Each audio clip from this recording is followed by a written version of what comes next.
Hi అండి. ఈరోజు నేనైతే మీకు మొక్కల ప్రొపగేషన్ ఎలా చేస్తారో చూపిద్దాం అనుకుంటున్నాను ఈ వీడియోలో. ముందుగా మనం కట్ చేసుకున్న స్టెమ్స్ ఉంటాయి కదండీ! వాటిని నీట్‌గా ఇలాగా ఎడ్జెస్‌లో కట్ చేసుకొని లైట్‌గా ఇలా అలోవెరాలో డిప్ చేసుకొని తర్వాత ప్రొపగేషన్ చేసుకోవాలి అన్ని మొక్కలు. నేనైతే మొన్న ఒక గార్డెన్‌కెళ్ళాను. అక్కడి నుంచి అన్ని కటింగ్స్ తీసుకొచ్చాననమాట. రకరకాల కటింగ్స్ దొరికినాయి అక్కడ.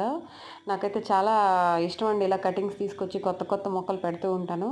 అలా మా ఇంట్లో రకరకాల వెరైటీస్ మొక్కలు కూడా ఉన్నాయి నిజం చెప్పాలంటే. ఎక్కడికెళ్ళినా సరే ఫస్ట్ నేను ఆటిల్ని మొక్కలు చూస్తుంటాను. ఏదన్నా కటింగ్స్ వస్తాయా అని చెప్పి. నా దగ్గరైతే ఒక పెద్ద ట్రే ఉందండి. ఆ ట్రేలో మొత్తం అన్నీ ప్రొపగేషన్ చేసి మొత్తం అన్నీ ట్రేలో పెట్టాను.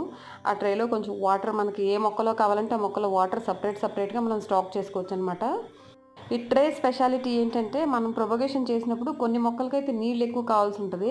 కొన్ని మొక్కలకి చాలా తక్కువ నీళ్ళు కావాల్సి ఉంటది. బ్లాక్స్ ఉంటాయి. ఆ బ్లాక్స్‌లో మనం ఫిల్ చేసి పెట్టుకోవచ్చు. లేదంటే మానేసుకోవచ్చనమాట. ఎవరి పిచ్చి ఆళ్ళకి ఆనందం అన్నట్టు నాకదో పిచ్చి అనుకోవచ్చండి. చూడండి నేను చేసిన ప్రొపగేషన్ ఎలా ఉందో. చిగురొచ్చాక మళ్ళీ చూపిస్తాను.